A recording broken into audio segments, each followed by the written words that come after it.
ಕಳೆದ ಒಂದು 15-20 ದಿನಗಳಿಂದ ಕರ್ನಾಟಕ ರಾಜ್ಯ ಸರ್ಕಾರ ತಾನು ಮಾಡಿರುವಂತಹ ಘನ ಕಾರ್ಯದ ಬಗ್ಗೆ ಒಂದು ದಿನನೂ ಒಂದು ಕ್ಷಣಕ್ಕೂ ಮಾತಾಡಲಿಲ್ಲ. ಯಾವುದೇ ಪತ್ರಿಕಾ ಹೇಳಿಕೆ ಇರ್ಬೋದು, ಪತ್ರಿಕಾಗೋಷ್ಠಿಗಳಿರ್ಬೋದು, ಎಲ್ಲಿ ನೋಡಿದ್ರು ಕೂಡ ಅನಗತ್ಯವಾಗಿ ಸಂಘ ಪರಿವಾರನ ಎಳ್ಕೊಂಬಂದು ಅವ್ರನ್ನ ಯಾವುದೋ ವಿರೋಧಿಗಳನ್ನ ರೀತಿಯಲ್ಲಿ ಚಿತ್ರಿಸಿ ನಾವು ಬ್ಯಾನ್ ಮಾಡ್ತೀವಿ ಅಂತ ಹೇಳಿಕೆನ ಕೊಟ್ಕೊಂಡೇ ಕಾಲ ಕಳೀತಾ ಬಂದಿದ್ದಾರೆ. ಇದು ಕಳೆದ 15-20 ದಿನಗಳದ್ದು ಮಾತ್ರ ಅಲ್ಲ, ಕಳೆದ 2.5 ವರ್ಷದಿಂದ, ಅಂದ್ರೆ ಸಿದ್ದರಾಮಯ್ಯ ಸಾಹೇಬರ ಸರ್ಕಾರ 2ನೇ ಸರ್ಕಾರ ಅಸ್ತಿತ್ವಕ್ಕೆ ಬಂದಿದ್ದರಿಂದ ಇವತ್ತಿನವರೆಗೂ ಕೂಡ ಅಭಿವೃದ್ಧಿ ವಿಚಾರದಲ್ಲಿ ಒಂದೇ ಒಂದು ಹೇಳಿಕೆ, ಪತ್ರಿಕಾಗೋಷ್ಠಿಯನ್ನ ಅವರು ಕರೆದಿದ್ದೇ ಇಲ್ಲ. ಜನ ಬೇಸತ್ತು ಹೋಗ್ಬಿಟ್ಟಿದ್ದಾರೆ. ಇವರ ಆಟಾಟೋಪಗಳನ್ನು ನೋಡಿ ಜನಕ್ಕೆ ಹೇಸಿಗೆನೆ ಹುಟ್ಟೋಗಿದೆ. ನಾನು ನೇರವಾಗಿ ಪ್ರಿಯಾಂಕಾ ಖರ್ಗೆ ಅವರು ಮತ್ತು ಒಂದೆರಡು ಘಟನೆಗಳಿಗೆ ಸಂಬಂಧಪಟ್ಟ ಹಾಗೆ ಪ್ರತಿಕ್ರಿಯೆ ಕೊಡಲಿಕ್ಕೆ ಹೋಗ್ತೀನಿ. ಸಿದ್ದರಾಮಯ್ಯ ಸಾಹೇಬರು ಮುಖ್ಯಮಂತ್ರಿ ಆದ ಕೂಡಲೇ ಎಐಸಿಸಿ ಅಧ್ಯಕ್ಷರಾಗಿರುವಂತಹ ಮಲ್ಲಿಕಾರ್ಜುನ ಖರ್ಗೆ ಅವರು ನನ್ನ ಕುರ್ಚಿಯನ್ನು ಉಳಿಸ್ಕೊಳ್ಬೇಕು ಅಂದ್ರೆ ಅವರ ಆಶೀರ್ವಾದ ಬೇಕು ಅನ್ನೋ ಕಾರಣಕ್ಕೆ ಪ್ರಿಯಾಂಕಾ ಖರ್ಗೆ ಅವರಿಗೆ ಅವರ ಶೈಕ್ಷಣಿಕ ಅರ್ಹತೆಯನ್ನು ಮೀರಿದಂತಹ ಐಟಿ-ಬಿಟಿ ಮಿನಿಸ್ಟ್ರಿ ಕೊಟ್ಟರು.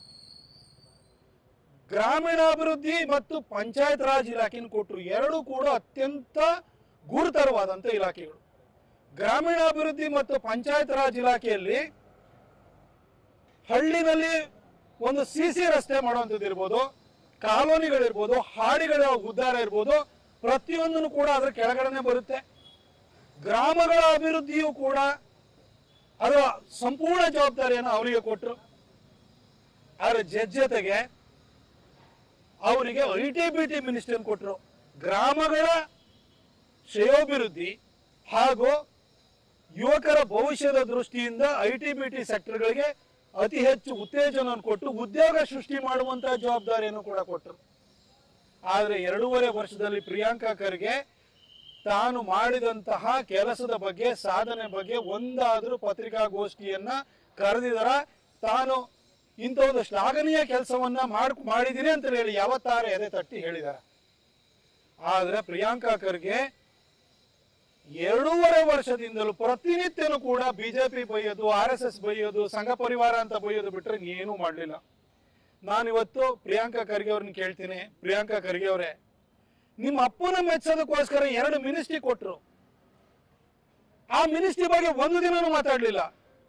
ಅಧಿಕಾರಕ್ಕೆ ಬರೋಕ್ಕಿಂತ ಮೊದಲು ಬಿಟ್ಕಾಯಿನ್ ಹಗರಣ ಅಂತಂದ್ರಿ. ನೀವು ಅಧಿಕಾರಕ್ಕೆ ಬಂದಾದ ನಂತರನೂ ಬಿಜೆಪಿ ಬೈತಾ ಇದ್ದೀರ ಹೊರತು ಅದನ್ನ ಹಗರಣದ ಜಾಡು ಹಿಡಿದು ಹೇಕಿ ತೆಗೆಯೋ ಕೆಲಸ ಮಾಡಲಿಲ್ಲ.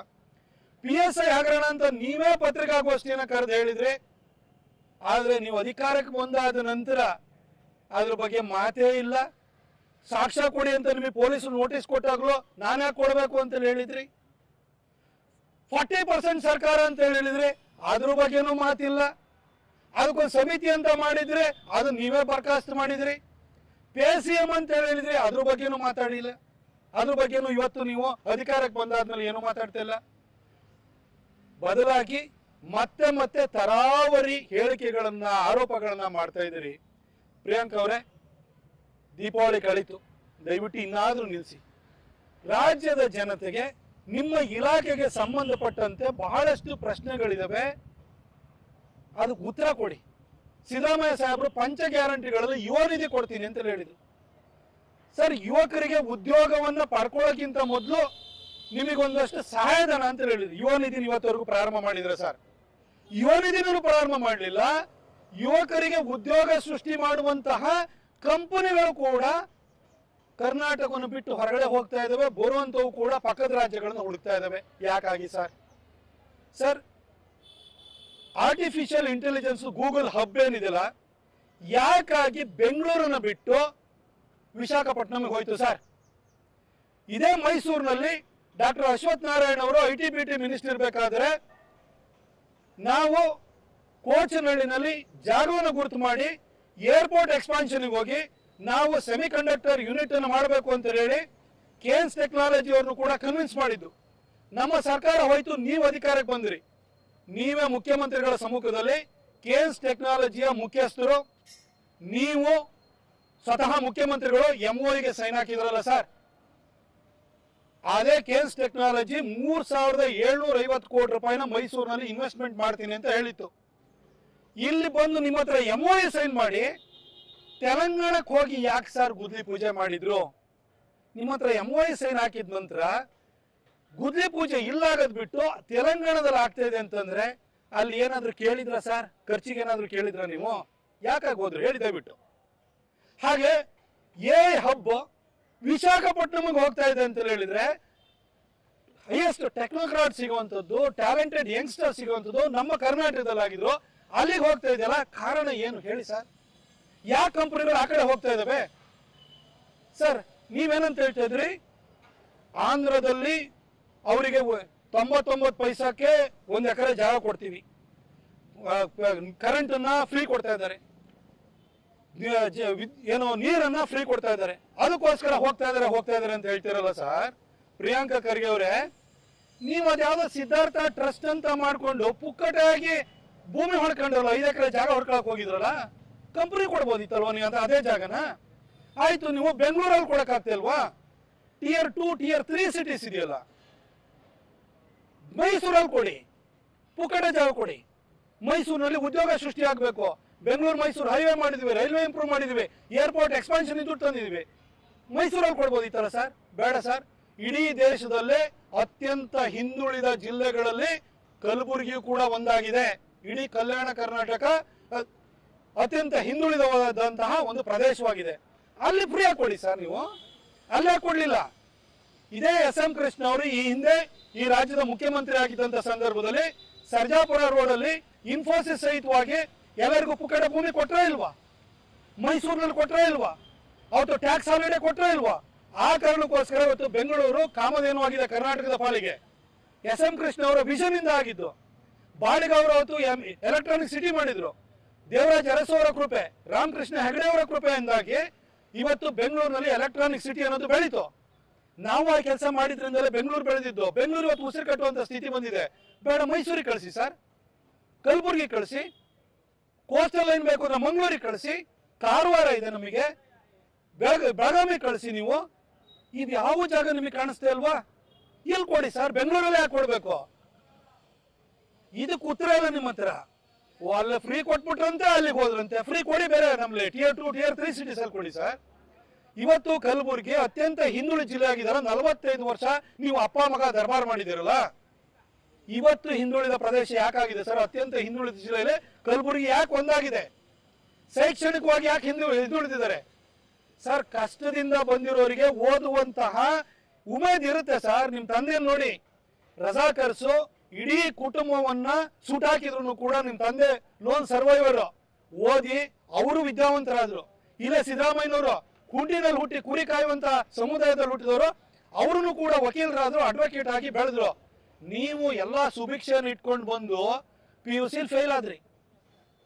ಬೇರೆ ಮಕ್ಕಳಿಗಾದ್ರೂ ಒಳ್ಳೆ ಅವಕಾಶ ಮಾಡ್ಕೊಡ್ಬೋದಿತ್ತು. ನಿಮ್ ತರ ತಂದೆ ಎಲ್ಲರಿಗೂ ಸಿಗಲ್ಲ ಸರ್. ಫೇಲ್ ಆಗಿರೋ ಮಕ್ಕಳಿಗೂ ಕೂಡ 1000 ಕೋಟಿ ಆಸ್ತಿ, ಅಲ್ಲಿ ಬೆಂಗಳೂರಿನಲ್ಲಿ ಸದಾಶಿವನಗರದಲ್ಲಿ ಮನೆಗಳು, ಬಂಗ್ಲೆಗಳು, ಕಾರ್ಗಳು, 1ನೇ ನಂಬರಿನ ಕಾರ್ಗಳು ಎಲ್ಲರಿಗೂ ಸಿಗಲ್ಲ.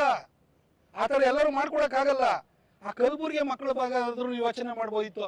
ಇದ್ಯಾವುದು ಮಾಡ್ಲಿಲ್ಲ. ಪ್ರತಿನಿತ್ಯ RSS ಅಂತ ಬೈತೀರಿ. ಪ್ರಿಯಾಂಕ್ ಖರ್ಗೆ ಅವರೇ, ಕಡೆದಾಗಿ ನಿಮ್ಗೊಂದು 2 ಪ್ರಶ್ನೆ ಕೇಳ್ತೀನಿ. SM ಕೃಷ್ಣ ಅವರು ಈ ರಾಜ್ಯದ ಮುಖ್ಯಮಂತ್ರಿ ಆಗಿದ್ದಾಗ ಇಡೀ ನಮ್ಮ ಏನು ಕಲ್ಯಾಣ ಕರ್ನಾಟಕ ಇದೆ ಆ ಭಾಗದಲ್ಲಿ ಸೆಂಟ್ರಲ್ ಇಂಡಿಯಾದಲ್ಲಿ ಚರ್ಚ್ಗಳ ಮೇಲೆ ದಾಳಿ ಆಯಿತು. ಚರ್ಚ್ ದಾಳಿ ಆದಾಗ ಎಲ್ಲರೂ ಕೂಡ RSS, ಸಂಘ ಪರಿವಾರ, ಹಿಂದೂ ಸಂಘಟನೆಗಳು ಅಂತ ಬೈತಾ ಇದ್ರು. ಕೊನೆಗೆ ಅದ್ರ ಬಗ್ಗೆ ತನಿಖೆ ಆದಾಗ ಅಂಜುಮನ್ ದೀನ್ದಾರ್ ಅಂತ ಒಂದು ಮುಸ್ಲಿಂ ಸಂಘಟನೆ ಅದಕ್ಕೆ ಕಾರಣವಾಗಿತ್ತು. ಅದು ನಿಮ್ಮೂರಲ್ಲೇ ನಡೆದಿದ್ದಂತ ಘಟನೆ. ಇಷ್ಟಾಗಿಯೂ ನೀವು RSS ಬೈತೀರಿ. ಇನ್ನೊಂದು ಕೇಳ್ತೀನಿ ನಿಮಗೆ.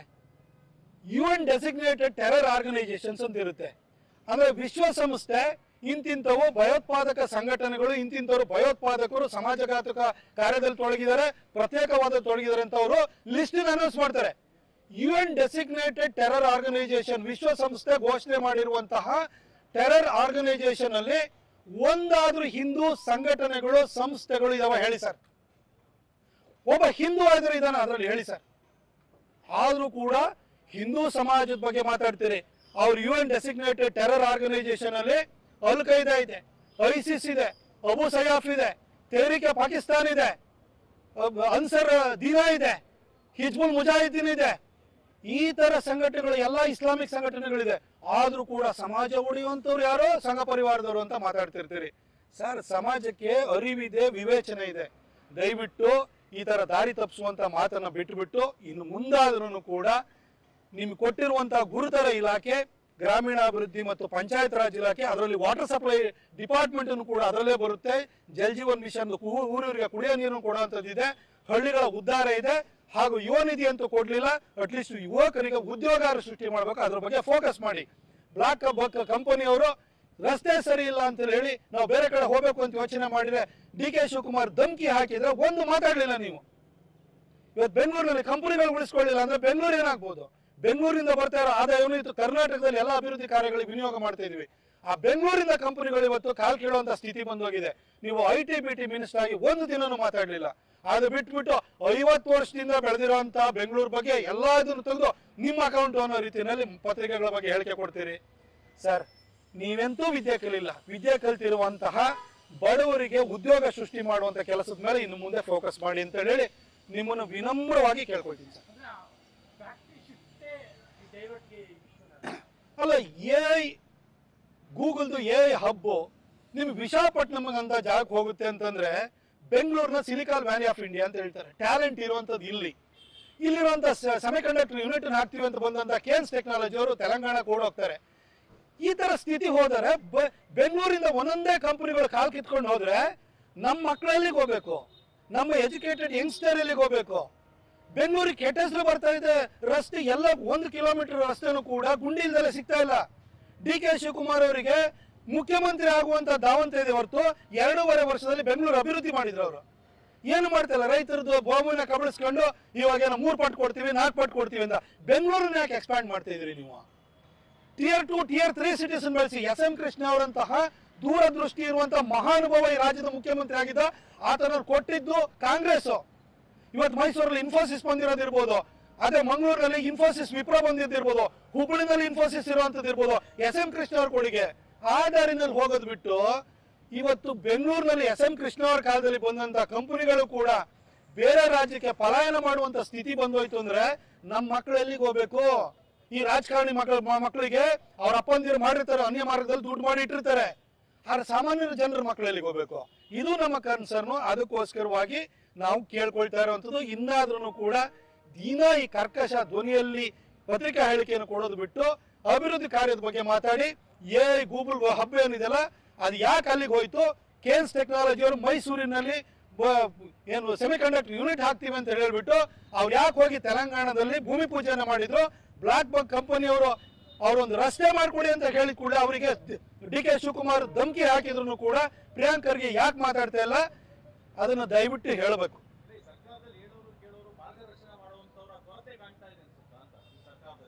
ಈಗ ಏನಾಗಿದೆ ಅಂತಂದ್ರೆ ಸಿದ್ದರಾಮಯ್ಯನವರಿಗೆ ಈ ನವೆಂಬರ್ ಕ್ರಾಂತಿಯ ಟೆನ್ಷನ್ ಸ್ಟಾರ್ಟ್ ಆಗ್ಬಿಟ್ಟಿದೆ. DK ಅವರಿಗೆ ನನಗೆ ಚೇರ್ ಸಿಗುತ್ತೋ ಇಲ್ವೋ, ಸಿದ್ದರಾಮಯ್ಯ ಬಿಟ್ಕೊಡ್ತಾರೋ ಇಲ್ವೋ ಅಂತ ಫ್ರಸ್ಟ್ರೇಷನ್ ಅಲ್ಲಿ ಇದ್ದಾರೆ. ಪ್ರಿಯಾಂಕ್ ಖರ್ಗೆ ಇರ್ಬೋದು, ಯಾವುದೇ ಸಚಿವರು ಇರ್ಬೋದು, ಲಂಗೂ ಲಗಾಮಿಲ್ಲ. ಇವರಿಬ್ಬರು ಚೇರಿಗೋಸ್ಕರ ಹೊಡೆದಾಡ್ತಾ ರಾಜ್ಯದ ಅಭಿವೃದ್ಧಿ ಬಗ್ಗೆ ಯೋಚನೆ ಮಾಡೋರು ಇಲ್ದಂಗಾಗಿದೆ. ಮೈಸೂರಿನಲ್ಲಿ ಒಂದು KDP ಸಭೆಗಳಿಗೆ ಇಡೀ ರಾಜ್ಯದಲ್ಲಿ KDP ಸಭೆಗಳು ಎಷ್ಟಾಗಿದ್ದಾವೆ ನೋಡಿ. ಮುಖ್ಯಮಂತ್ರಿಗಳ ಭಯನೇ ಇಲ್ಲ. ಮುಖ್ಯಮಂತ್ರಿಗಳು ಪ್ರಾರಂಭದಲ್ಲಿ ಮೂಡದಲ್ಲಿ 14 ಸೈಟ್ ತಗೊಳ್ಳೋ ಮುಖಾಂತರವಾಗಿ ಅವರ ಹಗರಣ ಹೊರಗಡೆ ಬರುವ ಮುಖಾಂತರವಾಗಿ ಮುಖ್ಯಮಂತ್ರಿ 14 ಸೈಟ್ ಹೊಡೆದಿದ್ದಾನೆ, ನಮ್ದೇನ್ ಲೆಕ್ಕ ಅಂತ ಎಲ್ಲರಿಗೂ ಧೈರ್ಯ ಬಂದ್ಬಿಟ್ಟು ಹಿಂದೆ ರಾಜೀವ್ ಗಾಂಧಿ ಅವ್ರ ಕಾಲದಲ್ಲಿ ಇತರ ಪರಿಸ್ಥಿತಿ ಅದು ಕರ್ನಾಟಕದಲ್ಲಿ ಸೃಷ್ಟಿ ಆಯ್ತು. ಈ ದೇಶದ ಪ್ರಧಾನಿನೇ ಬೋಫೋರ್ಸ್ ನಲ್ಲಿ ದುಡ್ಡು ಹೊಡಿತಾನೆ ಅಂತ ಹೇಳಿದ್ರೆ ಗ್ರಾಮ ಪಂಚಾಯತಿ ಪ್ರಧಾನ ಇದ್ದ ಆ ಕಾಲದಲ್ಲಿ ನಮ್ ದೇಶದ ಪ್ರಧಾನಿನೇ ದುಡ್ಡು ಹೊಡಿತಾನೆ, ನಮ್ದೇನ್ ಲೆಕ್ಕ ಅಂತ ಹೇಳ್ಬಿಟ್ಟು ಪ್ರಧಾನಿಗೂ ಕೂಡ ಧೈರ್ಯ ಬಂದಿತ್ತು ಭ್ರಷ್ಟಾಚಾರ ಮಾಡ್ಲಿಕ್ಕೆ. ಹಾಗೆ ಮುಖ್ಯಮಂತ್ರಿಗಳ ಸೈಟ್ ಹೊಡೆದಿದಾರ ಅಂತ ಅಂದ್ಮೇಲೆ ಇನ್ನು ಶಾಸಕರು ಕೇಳ್ತಾರ, ಅಧಿಕಾರಿಗಳು ಕೇಳ್ತಾರ ಅಂತ ಪರಿಸ್ಥಿತಿ ಬಂದಿದೆ. ಹಾಗಾಗಿ ಪ್ರಿಯಾಂಕ ಖರ್ಗೆ ಅಂತವರು ಅಕೌಂಟಬಿಲಿಟಿ ಇಲ್ದಲೆ ಎಗ್ಗಿಲ್ದಲೆ ಮಾತಾಡ್ಕೊಂಡು ತಿರುಗ್ತಾ ಇದಾರೆ ಅಷ್ಟೇ.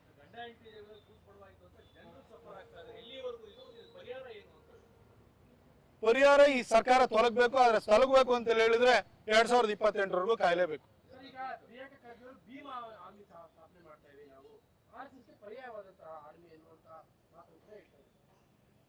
ನಾನು ಆ ಹೇಳಿಕೆಯನ್ನು ನೋಡಿದೆ. ಪ್ರಿಯಾಂಕಾ ಖರ್ಗೆ ಅವರೇ, ಭೀಮ್ ಆರ್ಮಿಯನ್ನ ನೀವು ಮಾಡಿ, ಆದ್ರೆ ಮಾಡುವ ಮೊದಲು ಆ ಮಾಡುವ ಅರ್ಹತೆ ನಿಮಗಾಗಲಿ ನಿಮ್ಮ ಕಾಂಗ್ರೆಸ್ ಪಕ್ಷಕ್ಕಾಗಲಿ ಇದೆಯಾ ಅಂತ ಹೇಳಿ ದಯವಿಟ್ಟು ಆತ್ಮಾವಲೋಕನವನ್ನು ಮಾಡಿ. ಬಾಬಾ ಸಾಹೇಬ್ ಅಂಬೇಡ್ಕರ್ ಅವರು 1947ರಲ್ಲಿ ಸ್ವಾತಂತ್ರ್ಯ ಬಂದಾದ ನಂತರ ಸ್ಥಾಪನೆಯಾದಂತ ಹಂಗಾಮಿ ಸರ್ಕಾರದಲ್ಲಿ ಕಾನೂನು ಸಚಿವರಾಗಿದ್ರು.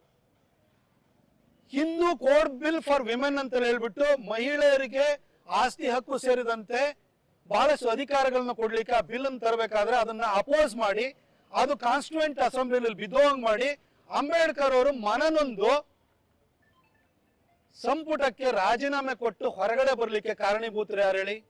ನೆಹರು. 1952ರಲ್ಲಿ ಮೊದಲನೇ ಲೋಕಸಭಾ ಚುನಾವಣೆ ನಡೀತು. ಅಂಬೇಡ್ಕರ್ ಅವರು ಕಾಂಗ್ರೆಸ್ ಒಂದು ಸುಡುವ ಮನೆ ಅಂತ ಹೇಳ್ಬಿಟ್ಟು ಕಾಂಗ್ರೆಸ್ ಅನ್ನು ಯಾವತ್ತೂ ಒಪ್ಕೊಳ್ಳಿಲ್ಲ. ಅವರು ಗಾಂಧಿಯವ್ರನ್ನ ಮಹಾತ್ಮ ಅಂತ ಕರೆಯೋದಕ್ಕೂ ಕೂಡ ಅವ್ರು ನಿರಾಕರಿಸಿದ್ರು. ಅಂತ ಒಬ್ಬ ಸ್ವಾಭಿಮಾನಿ ಅಂಬೇಡ್ಕರ್ ಅವರು ಅವತ್ತು ಮುಂಬೈ ನಾರ್ತ್ನಿಂದ ಚುನಾವಣೆಯಲ್ಲಿ ನಿಂತರು. ಅಂಬೇಡ್ಕರ್ ಅವರು ಪಾರ್ಲಿಮೆಂಟಿಗೆ ಬಂತು ಅಂದ್ರೆ ನೆಹರು ಬಂಡವಾಳ ಬಯಲಾಗುತ್ತೆ ಅಂತ ನೆಹರು ಚೆನ್ನಾಗಿ ಗೊತ್ತಿತ್ತು. ಹಾಗಾಗಿ ಅಂಬೇಡ್ಕರ್ ಅವರಂತ ಮೇಧಾವಿ ನೆಹರು ಅವ್ರನ್ನ ಹೆಜ್ಜೆ ಹೆಜ್ಜೆಗೂ ಪ್ರಶ್ನಿಸುವಂತಹ ಒಬ್ಬ ಧೀಮಂತ ನಾಯಕ ಪಾರ್ಲಿಮೆಂಟಿಗೆ ಕಾಲಿಡಬಾರ್ದು ಅಂತ ಹೇಳಿ ಅಂಬೇಡ್ಕರ್ ಅವರ ಪರ್ಸನಲ್ ಸೆಕ್ರೆಟರಿ ಆಗಿದ್ದಂತಹ ನಾರಾಯಣ ಕಜ್ರೋಲ್ಕರ್ ಅವರಿಗೆ ಕಾಂಗ್ರೆಸ್ನ ಟಿಕೆಟ್ ಕೊಟ್ಟುಬಿಟ್ಟು ಚುನಾವಣೆಗೆ ನಿಲ್ಲಿಸಿ 2 ಸರಿ ಮುಂಬೈ ನಾರ್ತ್ಗೆ ಕ್ಯಾಂಪೇನಿಗೆ ಬಂದು ಕಮ್ಯುನಿಸ್ಟ್ ಪಾರ್ಟಿ ಅವ್ರನ್ನು ಕೂಡ ಸಹಕಾರವನ್ನು ಪಡೆದು ಅಂಬೇಡ್ಕರ್ ಅವ್ರನ್ನ 15,000 ಮಾರ್ಜಿನಲ್ಲಿ ಸೋಲಿಸಿದ್ಯಾರು? ನೆಹರು. 1954ರಲ್ಲಿ ಬ್ಯಾಂಡ್ರಾದಲ್ಲಿ ಬೈ ಎಲೆಕ್ಷನ್ ನಡೆಯುತ್ತೆ. ಬೈ ಎಲೆಕ್ಷನ್ ಅಲ್ಲಿ ಕಾಂಗ್ರೆಸ್ ಮತ್ತೆ ಅಂಬೇಡ್ಕರ್ ಅವರು ಪಾರ್ಲಿಮೆಂಟ್ ಪ್ರವೇಶ ಮಾಡಬಾರ್ದು ಅಂತ ಹೇಳಿ ಬಾಬುರಾವ್ ಅವರನ್ನ ಚುನಾವಣೆಗೆ ನಿಲ್ಲಿಸುತ್ತೆ. ಚುನಾವಣೆಗೆ ಬಾಬುರಾವ್ ಬೋರ್ಕರ್ ಅವ್ರನ್ನ ಚುನಾವಣೆಗೆ ನಿಲ್ಲಿಸಿ ಅಂಬೇಡ್ಕರ್ ಅವ್ರನ್ನ 3ನೇ ಸ್ಥಾನಕ್ಕೆ ಹೋಗೋ ರೀತಿಯಲ್ಲಿ ಮಾಡ್ತಾರೆ. ನೆಹರು ಅವತ್ತು ಮತ್ತೆ ಅಂಬೇಡ್ಕರ್ ಅವರು ಪಾರ್ಲಿಮೆಂಟ್ಗೆ ಬರುವಂತದನ್ನ ತಡೀತಾರೆ. ನೆಹರು 1954 ನಂತರ 55ರಲ್ಲಿ ತನಗೆ ತಾನೇ ಭಾರತ ರತ್ನ ಕೊಟ್ಕೊಳ್ತಾರೆ. ಆದ್ರೆ ಈ ಸಂವಿಧಾನದವನ್ನ ಬರೆದಂತಹ ಸಂವಿಧಾನ ಶಿಲ್ಪಿ, ಅದ್ಭುತವಾದಂತಹ ಸಂವಿಧಾನ, ಇಡೀ ಪ್ರಪಂಚಕ್ಕೆ ಮಾದರಿಯಾದಂತಹ ಸಂವಿಧಾನ, ನಮ್ಮೆಲ್ಲರಿಗೂ ಕೂಡ ಹಕ್ಕನ್ನು ಕೊಟ್ಟಂತಹ ಸಂವಿಧಾನ, ದೀನ ದಲಿತರ ಶ್ರೇಯೋಭಿವೃದ್ಧಿನ ಮಾಡುವಂತಹ ಸಂವಿಧಾನ ಕೊಟ್ಟಂತಹ ಬಾಬಾ ಸಾಹೇಬ್ ಅಂಬೇಡ್ಕರ್ಗೆ ಭಾರತ ರತ್ನ ನೀವು ಕೊಟ್ರ?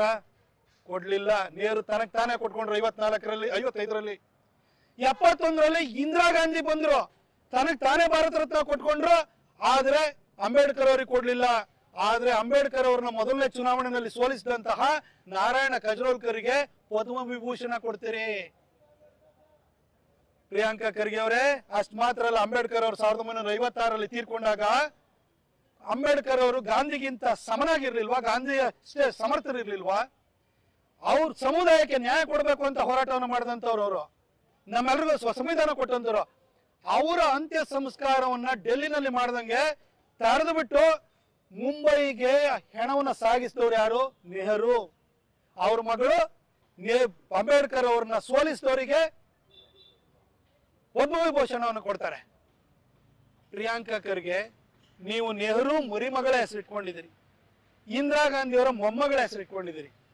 ನಿಮಗೆ ಹೆಜ್ಜೆ ಹೆಜ್ಜೆಗೂ ಅಂಬೇಡ್ಕರ್ ಅವ್ರನ್ನ ಅವಮಾನ ಮಾಡಿದಂತಹ, ಅಂಬೇಡ್ಕರ್ ಅವರು ಪಾರ್ಲಿಮೆಂಟಿಗೆ ಬರೋದನ್ನ ತಡೆಯೋದಕ್ಕೋಸ್ಕರವಾಗಿ ಅವರ ಪರ್ಸನಲ್ ಸೆಕ್ರೆಟರಿ ಹಾಕೊಂಡು ನಾರಾಯಣ ಕಜ್ರೋಲ್ಕರ್, ಬಾಬುರಾವ್ ಬೋರ್ಕರ್ನ ಹಾಕಿ ಸೋಲಿಸಿದಂತಹ, ಅವರ ಶವ ಸಂಸ್ಕಾರವನ್ನು ಡೆಲ್ಲಿಲಿ ಮಾಡದಲ್ಲಿ ಮುಂಬೈ ಕಳಿಸಿದಂತಹ